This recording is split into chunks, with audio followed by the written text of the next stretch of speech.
Everybody for being here. I want to in particular thank the mayor and the district attorney for joining me, as well as some other people that we will be introducing here shortly. Let me explain what's been going on since I was last here in Uvalde. I went back to Austin, Texas, and I met with every state agency that could help in any way the people of the community of Uvalde. That obviously includes the families of the victims, the friends of the victims, the victims including anybody who was in that school who made it out alive, but also benefits that would aid anybody who lives in Uvalde. The entire community has been affected by this horrific crime. And through these state agencies that you will be hearing more about here shortly, you will see that we have, as a state, tremendous benefits that can aid those who are suffering and those who will continue to suffer, sometimes for many years. One thing I must emphasize, and that is we are going through short-term challenges right now. The reality is many of the challenges will be long-term challenges. Texas stands with Uvalde for the long term in helping every single person in this community be able to piece their lives back together, to heal as much as they possibly can. We will be here as long as it takes. Among other things, I know that there have already been some offerings to ensure that cost of funerals will be taken care of. During the course of the meeting, there was an anonymous donor who attended the meeting and provided $175,000 to ensure that every cost of every family concerning anything about the funeral services is going to be taken care of. We appreciate that anonymous donor for his generosity, and we will ensure that those resources get into the right hands to make sure that no family who is suffering from incalculable heartbreak at this time will have to worry about a single cost with regard to anything concerning this travesty. Now, in addition to that, there are all kinds of needs as well as all kinds of services. One of the needs is need for mental health care, and we have an abundance of mental health care services that we are going to be able to provide. That includes state and private providers that will be providing mental health assistance to anyone in the community who needs it. And when I say anyone, that means the totality of anybody who lives in this community. We believe that you would benefit from mental health care services. Those mental health care services are free. We just want you to ask for them. The way that you can ask for them, whether it be today, tomorrow, next month, or next year, is this number: 888-690-0799. Mental health care can be reached by calling 888-690-0799. That helpline will be answered 24 hours a day, 7 days a week, whenever you need it. In addition to that, I am announcing the establishment of the One Star Foundation Fund to assist with ongoing challenges that would be faced by the victims of this crime. To put this into perspective, to help you understand how this works, we opened up a fund like this in the aftermath of Hurricane Harvey to assist all of the thousands of victims of Hurricane Harvey and received millions of dollars in support that went to those who face challenges because of Hurricane Harvey. The exact same thing applies here. Right here is the address. It's onestarfoundation.org. onestarfoundation.org. To be more precise, if you go to onestarfoundation.org/Uvalde, you make a contribution at that site that is already a pre-registered 501c3 organization, provide a donation to that site. There is no overhead cost. 100% of the money that you donate is going to be going directly to victims of this horrible crime to help them with their lives. One of the pre-designated donation sites that it would be going to is the Robb School Memorial Fund. So again, the onestarfoundation.org.Uvalde. Well, you can do your part to help out the people in this community that are suffering in incalculable ways. In addition to that, we have set up a central headquarters for victim assistance services at the Family Assistance Center located at the Uvalde County Fairplex. As we'll discuss probably here momentarily, there may be a relocation of that site, and we will keep everybody fully informed about where the relocation site will be. Every family impacted by the shooting has been assigned an advocate to help them with their needs. Among other things, there will be airfare, for example, whether it be through American Airlines, United Airlines, or JetBlue Airlines, that will provide victims' families with flights free of charge so that they can get here and be with their family members. The Family Assistance Center will cover the travel and lodging costs of families who have lost loved ones. Healthcare costs of families impacted by this tragedy will also be covered by Texas insurance companies and donations from private citizens. The Texas Housing and Community Affairs, for example, they have a fund to pay for needed supplies right now, whether it be food or gas or other essential needs. And that money is available right now as we speak. Also, at the Family Assistance Center, the Health and Human Services Commission, who you'll be hearing from more here in a second, they will assist families in finding health and human benefit programs. Staff from the Texas Department of Insurance, the Teachers Retirement System, the Employees Retirement System will provide access to benefits, including workers' compensation. Staff from the Texas Workforce Commission are available to get families child care and unemployment benefits. And state staff are available to provide assistance to business owners impacted by this tragedy. Healing the broken hearts, it's going to take a long time. But through the generosity of our fellow Texans and the good works of neighbors helping neighbors, we can begin to stitch back together the fabric of Uvalde. Helping us to do that is the leader of Uvalde himself, and that is the mayor of Uvalde, who I would like to ask to speak at this time. Governor, I'd like to thank you for bringing all these state agencies here and the services you've offered our community, our citizens, because these families are going to need this help, not just today, but in the long term, as you mentioned.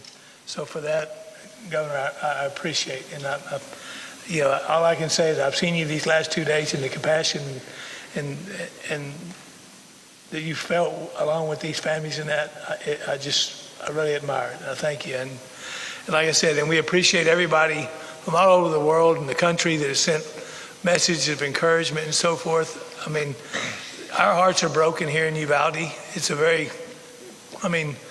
nobody ever wants to have to go through this, especially as a mayor. I never thought this was something I would have to go through. My heart's broken for these families. But the one good thing about our community is Uvalde is a strong community. I think if some of you reporters have been here a while enough, you'll see that there's a lot of unity in our community. And it will take some time, but we will get over this, and Uvalde will come back stronger and better than ever. So God bless you, and thank you. Thank you very much. And someone who has been actively engaged in helping the victims of crime already and will remain engaged all the way through is the District Attorney, Christina Mitchell. Thank you, Governor, for being here.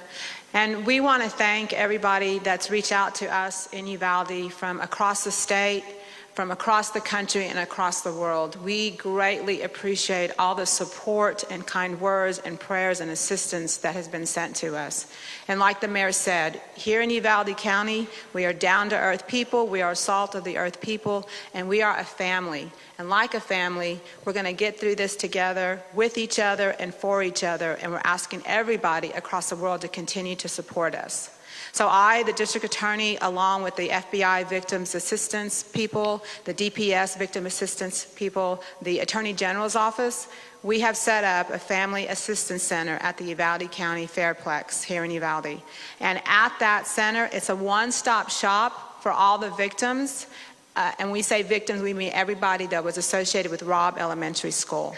And when you come there, you're going to meet with a counselor, you're going to meet with all the services that the state has to offer, funeral services, Blue Cross Blue Shield, the Mexican consulate is there, the Red Cross is there, and we're there to provide all the services any family may need. And if you need something that's not there, then let me know and we will find it for you.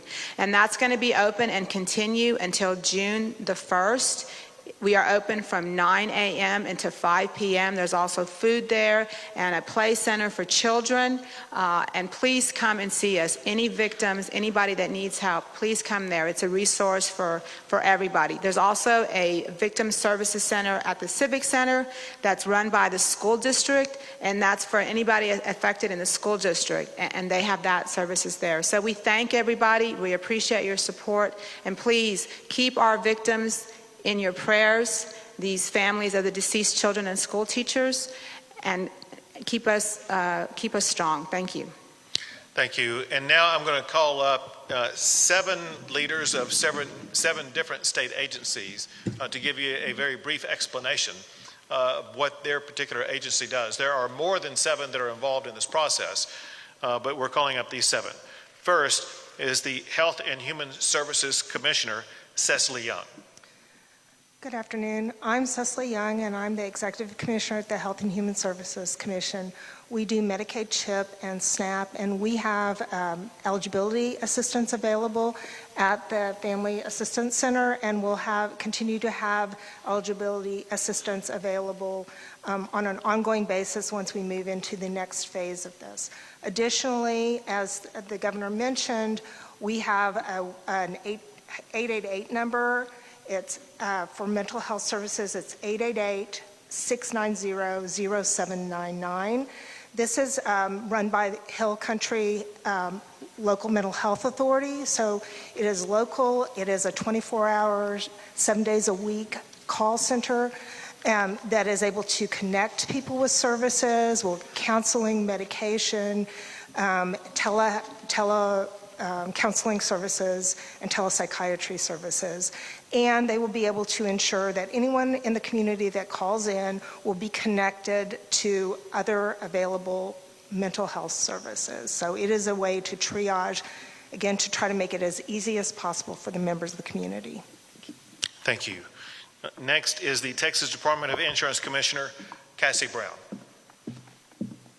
Good afternoon. I'm Cassie Brown. I serve as the Commissioner of Insurance for the Texas Department of Insurance. TDI is here to ensure that insurance companies are appropriately and quickly handling claims. What our department does is oversee the health insurance as well as the workers' compensation insurance claims. So if you are going to, if you're a private sector employee, if you're a public sector employee, those employed by the school district or those first responders, they're going to have workers' compensation coverage. Private sector employees should check with their employer to see if they carry workers' comp. Workers' comp covers mental illness and PTSD, so please make sure that you are taking advantage of that benefit for you. We have staff available at the Fairplex Center to help you start the process for processing your workers' compensation claims and to explain all the benefits that are available to you under the system. Thank you. Thank you. And now from the Teachers Retirement System, Brian Guthrie.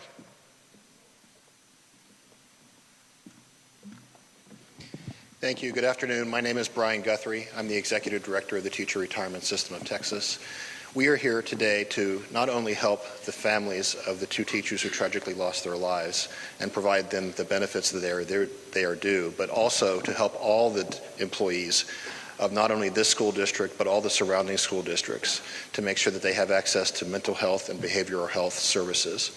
We also recognize that not all the employees of these districts are members of our system, and for our health care program, but we want to thank our partners, Blue Cross Blue Shield and Teladoc, for extending those benefits to everyone who's employed in this district or any of the surrounding districts. Thank you. Thank you. And now for the Texas Employees Retirement System, Porter Wilson.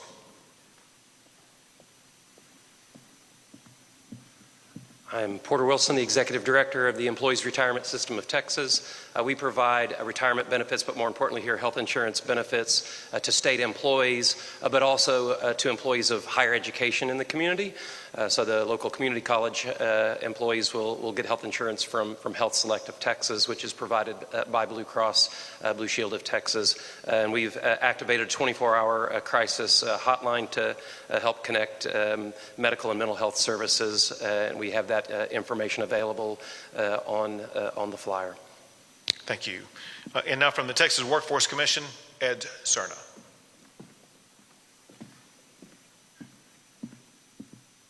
My name is Ed Cerna. I'm the Executive Director of the Texas Workforce Commission. The Workforce Commission has a local presence on Main Street in our local Workforce Development Office, and through that office we'll provide child care services for not only the families of the victims, but also anyone who is associated in the school or first responders. We'll also look to protect any TANF or SNAP benefits that an individual is receiving, so that they don't lose those benefits because they're unable to work or to continue their training. We'll also assist with anyone needing priority concerning unemployment insurance or businesses that need assistance during this time. We're available locally, so please, and we're also out at the Assistance Center as well. Thank you, Governor. Thank you. And now the head of the TDHCA.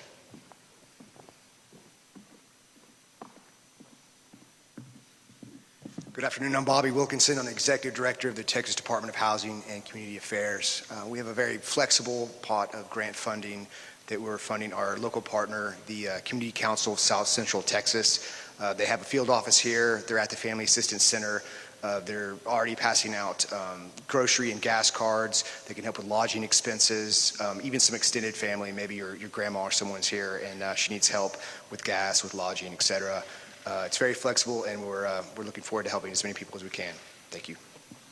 Thank you. And last is the head of the Texas Education Agency, Mike Morath.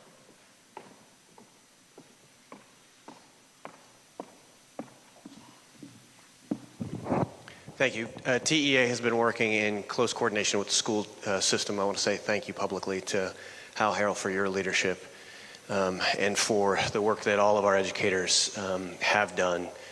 The agency provides support directly in the form of grant funds. We have offered supplemental counseling services. Those counseling services have been provided really around the clock and since this began, and will continue to provide support as the school district prepares its responses for both summer and this fall.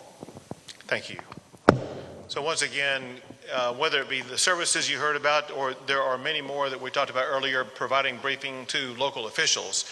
The state of Texas has robust resources to ensure that these families who have been devastated by this horrific crime, as well as the entire community, we will be able to help them with any and all of their needs. I cannot overemphasize enough that everybody, students, teachers, law enforcement, everybody in this community, please avail yourself of absolutely free mental health care. It'll pay off in the long run. With that, I'll be happy to take a few questions.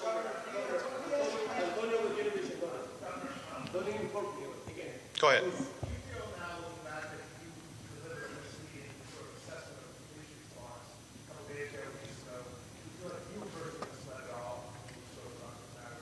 Sure. So,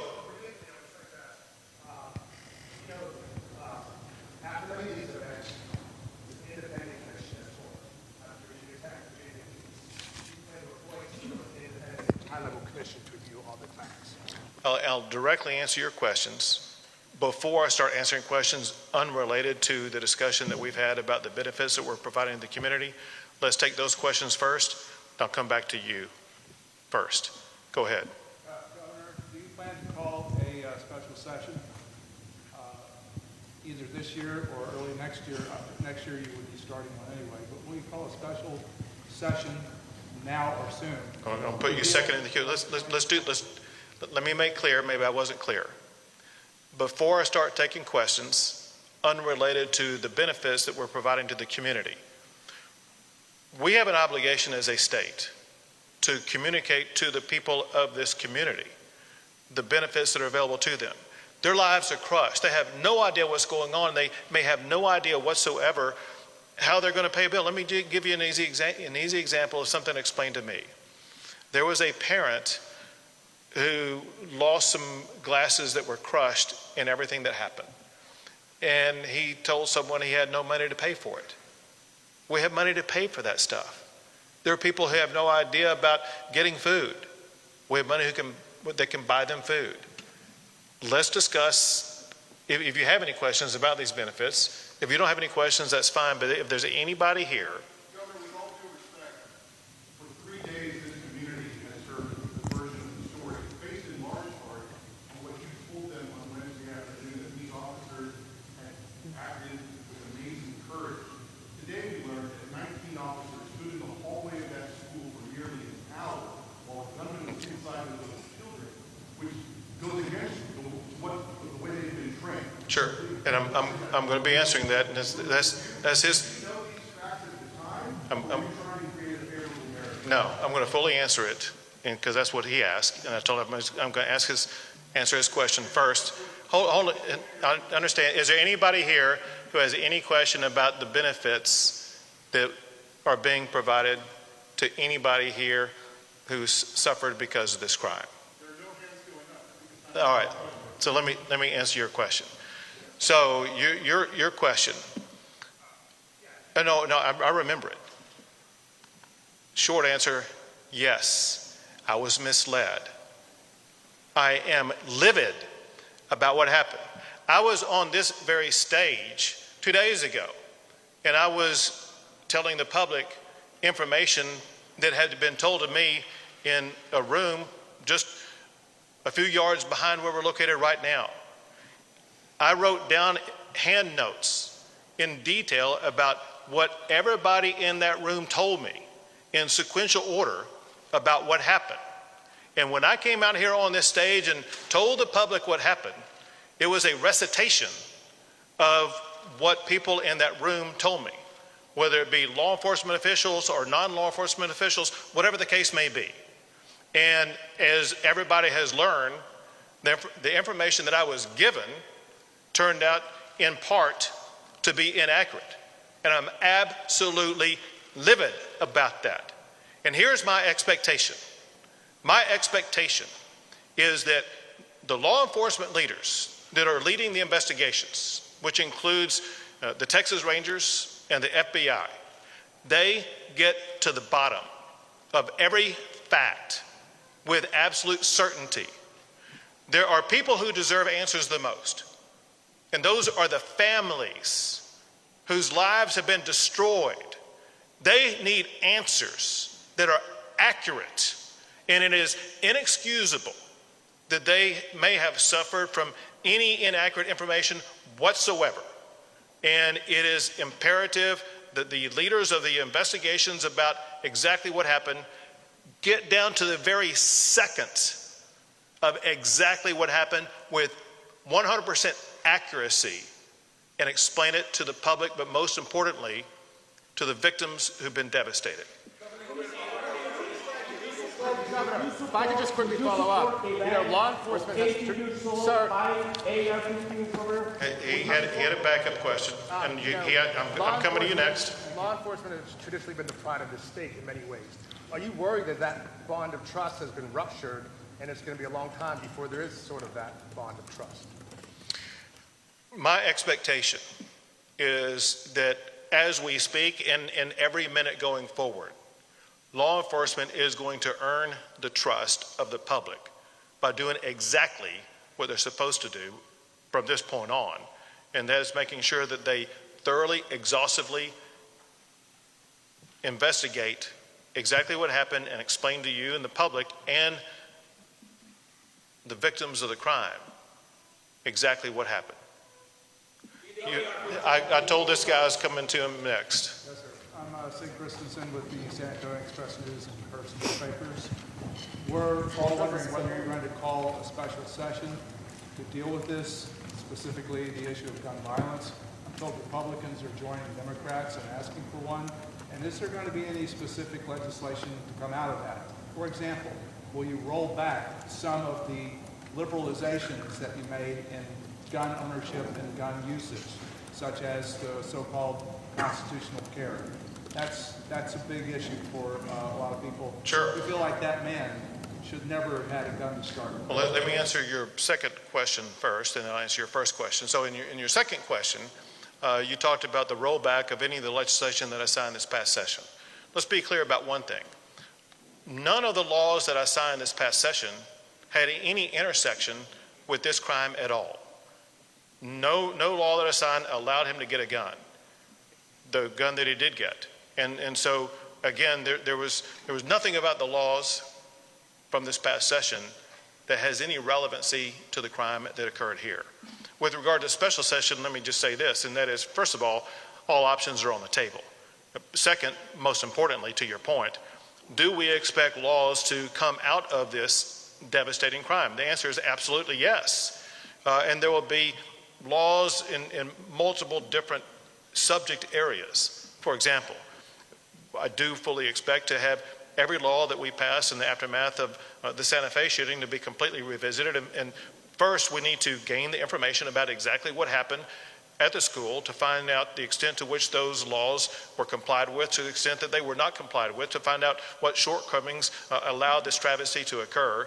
Then second, we need to have a discussion and pass laws to make sure that our schools are safer. And the people of Uvalde, but the people of Texas deserve that. Second, as I was discussing 2 days ago, you can expect robust discussion, and my hope is laws passed that I will sign addressing health care in this state. There is an array of health care issues that we face as a state in general, but there are an array of health care issues that relate to those who commit gun crimes in particular. Those need to be addressed, whether it be the health care issues that I talked publicly here with the mayor about 2 days ago, and that would affect the community in general, or whether it be laws that address the challenges that are now surfacing that this killer had in his life that lead to someone doing what he did. And then there will be all other kinds of issues. But there will be committees formed, there will be meetings held, there will be proposals that will be derived, many of which will lead to laws that will be passed in the state of Texas. Because let me make one thing perfectly clear. The status quo is unacceptable. This crime is unacceptable. We're not going to be here and talking about it and do nothing about it. We will be looking for the best laws that we can get passed to make our communities and schools safer. Go ahead. The follow-up I have on that is pretty simple.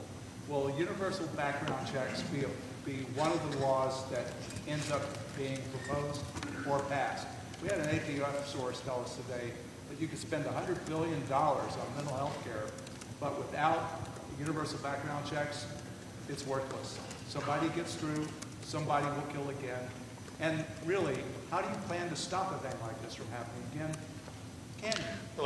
Let's be clear about a couple of things that show that these background checks, if everyone wants to seize upon a particular strategy and just assume, well, that's the golden strategy right there. Look at what happened in the Santa Fe shooting. A background check had no relevancy whatsoever because the killer took the gun from his parent. Look at what happened in the shooting in Sutherland Springs. There was a background check that was done.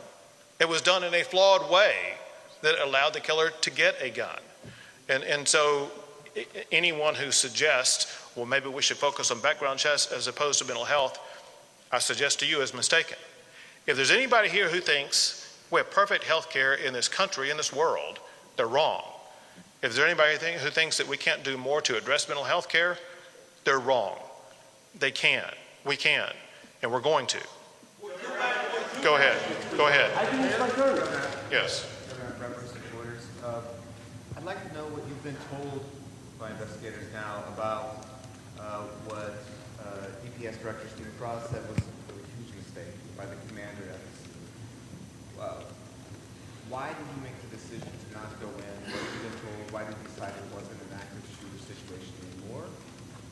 And why was he in charge of this thing? Have you been told anything about that? Why were the city police done? What I've been told about that is several things. One is that this is an ongoing investigation and that there have been obviously new facts and information surfaced, revealed as a result of that investigation that are different today than they were 2 days ago. Second, there will be ongoing investigations that detail exactly who knew what when, who was in charge of what strategy, why was that particular strategy employed, why were other strategies not employed.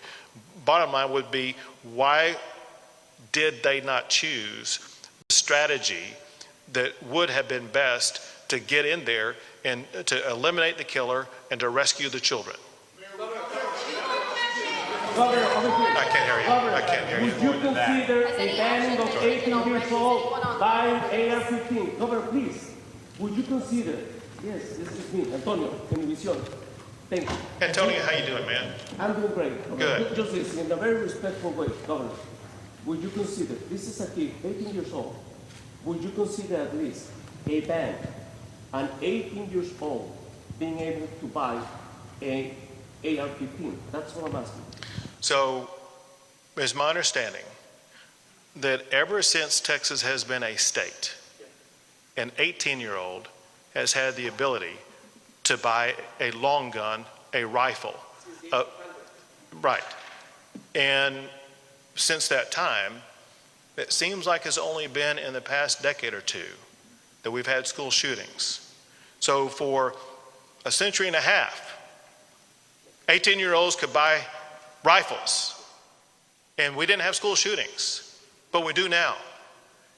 Maybe we're focusing our attention on the wrong thing, and we're focusing it on... I'm not doing a political statement. My colleagues are asking for a special session. You're getting a letter tomorrow. In the Senate Democratic Caucus, we've asked for gun control changes. I'm asking you now to bring this back in 3 weeks. I apologize for interrupting your press conference about the needs of this community. I've been here for 3 days with all of these elected officials. This county judge has worked his ass off. The mayors and city council people. I don't know how to express the loss of the families that I've talked to. And I know you feel it too. We have to do something, man. Your own colleagues are telling me, calling me, telling me an 18-year-old shouldn't have a gun. This is enough. Call us back, man. Just call us back. Next question. I can't hear you. Governor, was the chief... Speak up. On that earlier question about the Uvalde Consolidated School District, Chief Pete Arredondo, are you specifically investigating him, and what is the status of his employment? Has he been stood down under investigation? Can I was unable to hear the first part of your question. Would you restate it? On the school's police chief, Pete Arredondo, the gentleman who stopped police going in earlier, is he specifically under investigation, and what is the status of his employment? Has he been stood down pending investigation? What is the situation? Okay, so every act by every official involved in this entire process is under the investigation conducted both by the Texas Rangers and by the FBI.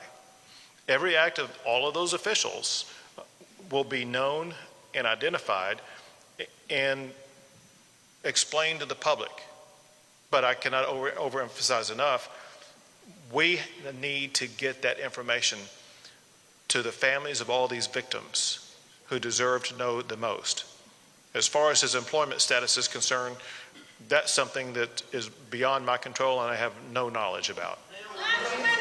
Governor, when the law is addressed, Question for the mayor. Sure. What do you plan to do to hold the local police accountable? You talk about 40 minutes not entering the classroom. Is there anything on your end that you can do to hold the police accountable? As the governor said, I'm not in law enforcement. I'm the mayor of the city, and once we know what took place, what went down, we'll get to the bottom of it and see. I've been just as confused as you are, because as the governor was, I got the same information that the governor got until yesterday afternoon. I was blown away, and again this morning, other information. So I don't have an answer for you yet, but I can tell you if we need to make changes in that, we will. Governor, you're asking if you're making mental health more available. Governor, we got one question. Come on. That's it? That's it. Unbelievable. Madam DA, with ABC News, Well, superintendent will go out front if he wants to answer any more questions.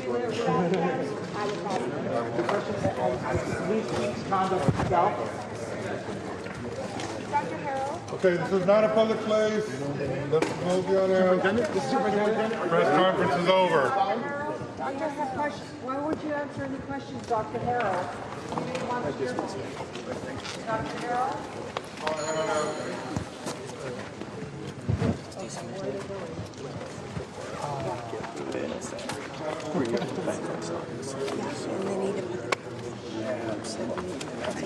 Thank you.